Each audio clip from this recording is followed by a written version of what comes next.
This is the bonus section podcast number 84. Is it hard to become resilient? Are you the type of person that knows you were meant for something greater in this lifetime and that somewhere inside of you there's just this bigger version trying to break through? But in spite of all your self-development attempts, you just can't seem to find the way up there? Well then, hey, you're definitely in the right place. I'm Danny Griffin, the founder of the bonus section and the host of this podcast, and a person just like you, trying to learn how to live the most fulfilling life possible. And to help you take immediate action to get moving in a better direction to achieve your goals, we're going to take all the notes from each episode and post them for a short period of time because I don't want your ADD kicking in and then you do nothing. We post them up at freethinkingtools.com because that's what they are. They're free thinking tools that when we do this podcast, it's for your benefit, give you a little something to print out or download and study against and just think.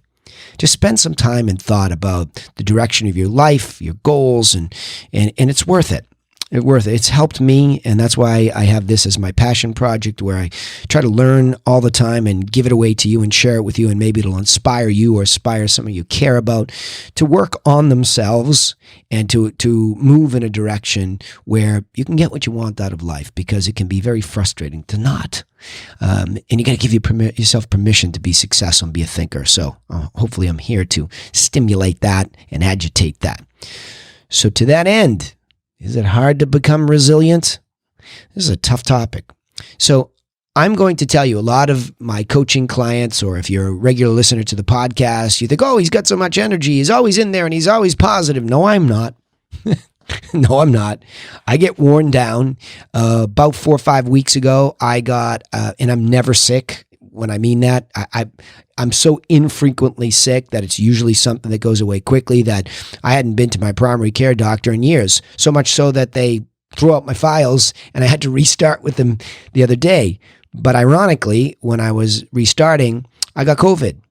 And, you know, it was just enough to be long enough to take my resilience away. And I felt a little beaten down and I was tired and I could feel myself getting agitated. And I was not necessarily off of my complete health regimen, but I had to stop it. My workouts, my eating was fine and I felt fine, but I could tell I didn't feel as resilient. And I was feeling a little frustrated. And when that happens to any of us, you can feel down in the dumps. And then on top of that, even though I had to travel a couple weeks in a row for kids' events that were across the country, one in California, one in Minnesota, and this is all the way from Massachusetts. So it was a lot of traveling right on the tail end of this, being sick. And when I came back, I just felt a little bit down. So the other night I said, I need a reset. So this whole idea of thinking tools and knowing what to do and having these action steps, I got up, you'll appreciate this, I went out and got one of my nice organic coconut popsicles like a kid, and I drove my Jeep down to the beach and I rolled down all the windows and I had some soft music going and the moon was out and it was a cool night, and I just was grateful for a minute. I had my popsicle, and I still felt like I needed to do a little bit more head stuff work, so I took a slow ride up to Barnes & Noble, and that's the first point. One Night at Barnes & Noble is the title of this book, children. So, One Night at Barnes & Noble. I went up there, and that's always been my safe place, or my happy place that I would go to. I always joke with my wife, just throw a bunch of organic food in a Barnes & Noble and lock me in there for 30 days if I've done something wrong, and I'll take it as punishment because it's nothing but really a good place for me. So I went there, got myself a nice chamomile tea to calm myself down and relax, and I just took a walk. And I don't know what drew me upstairs to the second floor, but when I got up there, I was drawn to philosophy. I've been thinking a lot about philosophy and trying to go back and take a historical perspective. So as a coach and somebody who's always trying to improve, there's just some great stuff in history that's a great teacher. And so I went over to the philosophers, and I wanted to see, philosophy and psychology have been drawing me in lately. And remember, I'm not in such a great mindset, and this is how I was trying to reset myself. So I go over there and I start seeing Epictetus, and I see Socrates, and I see all of a sudden this word Stoic. And I never really gave much thought to the word Stoic. I've heard it before, and when you're always trying to build up your vocabulary, hey Siri, what does Stoic mean? So you get into it and you find out that there's this interesting history to the Stoics, that they go way back to 3rd century BC. And Marcus Aurelius, and names that you might remember somewhere way back in history class in elementary school, or maybe high school. I'm trying to remember. I can't remember where I learned it and was introduced to it, but it didn't land. You know, you have this little pea-sized brain, especially when you're a boy, and your frontal lobe is hardly developed, and a lot of this wonderful wisdom is lost on you. And so as I was going through it, there was just a little blue book, it looked thin. I'm already reading 2 books at once. So one about really hardcore business and another one, Dostoevsky. I try to challenge myself and really learn from some of the great writers. So I have 2 of these going, and I'm really reluctant to do too much at once when it comes to learning. But I couldn't help but see this thing say The Stoic Challenge by William Irvine. And I looked at it. And so put the glasses on, set the cup of tea up on the shelf, and I started to read it, and I was immediately drawn in by its simplicity and how very simply he was explaining, and he's a good writer. I mean, he tells a story right off the bat about getting on a plane. I mean, it's like I just read it yesterday, that I can have this imagination where he gets on the plane, and all of a sudden over the speaker, they announce, hey, you got to get off the plane. We can't close the cargo door. We're postponed. Everybody gets off. Hey, let's get back on. Everybody gets back on. Oops, we forgot a bag outside. We're going to open it up and put that one in. Hey, we can't close the door again. Everybody off. Hey, flight's canceled. Hey, we're going to put you up overnight at a hotel. Now, just listening to that or saying it again, it's exhausting. And can you imagine what it's like? I mean, right now, as I'm doing this podcast, there are flight cancellations in everywhere that we can't seem to get enough help, at the airlines, and everybody has this bounce back from COVID. They want to get out and explore and visit and go do these things. And we're in frustrating times, aren't we? And so his story landed with me. Because here I was in frustrated times. I mean, the pace at which I was learning and the pace at which I was creating and content. I had to take a break from content for a couple of weeks because I was traveling, wasn't able to catch up, and was sick. And it's frustrating. But he starts to talk about the Stoic Gods, this imaginary group of people that he made up in his head who were challenging him to see, well, how are you going to react to this? And so he had turned it into a game. Right before he went to get frustrated, he says he corrected himself, and he pulled himself in, and he reeled himself in, and he was able to make it a game. It said, I know it's you trying to test me. How resourceful will I be? How resilient will I be? How will I handle this? And I just thought that was uncanny. Think about this. Here I am. I've just gone through this challenge. Now, I'm tuned into this stuff as a coach, as a teacher, and clearly, if you listen to the bonus section, that's what this is all about. Trying to become better, trying to self-develop, trying to learn from history, from current events, from becoming more conscious of who we are, from dividing out the conscious mind from the subconscious mind. My gosh, what I have learned by just being curious about all of this. And here I was in a low moment, drawn probably by my subconscious to Barnes & Noble, a place that I have forever gone to for learning and hadn't been in a while because so much of it is digital, or I bought from Amazon. I forgot the beauty of walking through the bookstore and thinking and seeing things that other people had chosen, not just the narrow-mindedness with which I choose a singular book. Here I was, at the perfect moment, being challenged, arriving at this book to say, here's how you can get through this. Stunning. And it speaks to the power of programming your subconscious to be there in these types of moments. It's important. So bravo, William Irvine, because then he goes on and he gives more examples, because I don't know who William Irvine is, but he talks about choices of other high-profile people, situations where things happen that were unbelievably challenging.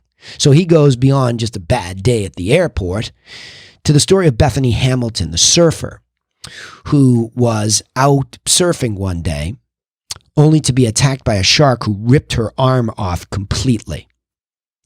And she and her friends were able to get back to shore, and they were able to get to the hospital. And the crazy twist in the story, her father was in the local hospital about to have surgery, and they kicked him out. They said somebody's been attacked by a shark. A young girl's been attacked by a shark, and he knew it was either his daughter or her friend. Like, I get the chills just thinking about this crazy challenge. Needless to say, it was his daughter. So they bring her in. She's lost, I think what he said was like 60% of her blood, some crazy thing, was barely alive. And obviously they save her life. Well, not obviously if you haven't heard the story. So they save her life. Now listen to this, okay? You go from being a surfer, and this is your life, and you're headed on to, probably the pro circuit at some point in time. This is the thing that you're great at. And suddenly your arm is gone. Now think about what we're talking about here. Swimming, paddling a board, coordinating to get up onto a wave. And many people with a non-stoic attitude might begin to complain and whine and withdraw and become despondent and maybe never to recover again. That's one choice. But her choice, she started thinking about how quickly she could get back out there. She started to wonder what it would be like to surf with one arm. How would she paddle out there? How would she balance herself as she went to get up on the board? What would this all look like? But she began to imagine it. She began to program her subconscious and became conscious at the same time, working these two things. Never once did I hear in his, recollection of the story that she might be petrified to even get back in the water. No fear. And I think if I'm accurate historically, 26 days later, she's in the water again. Let that sink in. 26 days later? Now, I think there's a whole movie on this called Soul Surfer, I'm pretty sure, about Bethany's life. I'm going to watch it. I think I've dabbled in it before, but it never hit me as how it related to all of this. This is a crazy thing about learning how these synapses and everything connects, and you can see, oh my gosh, this is a theme that was coming to me all along because I put the work in and it's available to me now. So I'm sharing it with you. 26 days later, not only did she learn how to do this, but she became a celebrated, decorated pro surfer by a choice. He talks about Lou Gehrig and ALS, the disease that stripped Lou Gehrig of his great baseball career. And then he talks about Stephen Hawking, the great physicist, who was stricken with this in his 20s. I didn't know that. I didn't know it was the same thing. It was ALS until Irvine tells the story. And the stunning story of how as he lost all of his physical mobilities and capabilities and was reduced to just his brain, I think Irvine, he calls it like locked in. So here's Hawking with a brain that's locked in, but yet becomes one of the most celebrated physicists and thinkers, thought leaders in our modern history. Another choice. Yes, he had some wonderful help, but because he was so positive, he drew in a lot of his friends who were physicists. He drew in major technology companies who wanted to help him, and they came up with technologies that would not only benefit Hawking, but they would benefit many others. Mind blown. Choices. So the bonus section of the bonus section podcast today here is that this resilience thing that's so core and fundamental to the Stoics of 3rd century BC world. 3rd century. We are so far removed from that, yet here today we are with these modern day stories of resilience. And you must know that resilience can be learned by understanding the battle between the conscious mind and the subconscious mind. Now, I'm not going to go too far down this rabbit hole. I'll recommend that you read the book, The Stoic Challenge, or you just study the Stoics and their philosophy. Because resilience is everything. And in a world where we're always trying to be overprotective and we're not allowing people to feel challenge and to learn how to course correct. We want to hug everybody and pat everybody in the back and tell everybody it's okay. And we want to strip them unknowingly of their resilience. So we're giving them learned behavior that's going deep rooted into the subconscious. The autopilot is running life.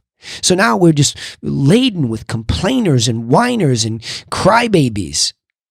I'm not saying that there's not a time to complain about something. I'm just saying, what kind of a choice are you making when something is painful, when something happens? And I loved this alternative opinion.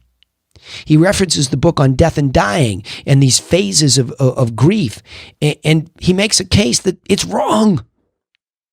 And I thought that was also mind-blowing, that this very pragmatic approach to the way that we deal with pain. Of course, there's some period of grief when we lose something. But he talks about some things that were just so contrary to how we think, and trying to work through these negative imaginations that when something does end, when we do lose a loved one in life, or, whatever it might be, are we just falling apart for so long because we've never imagined what it would be like so that we can actually enjoy that person while they're alive? I mean, it was just really heady stuff.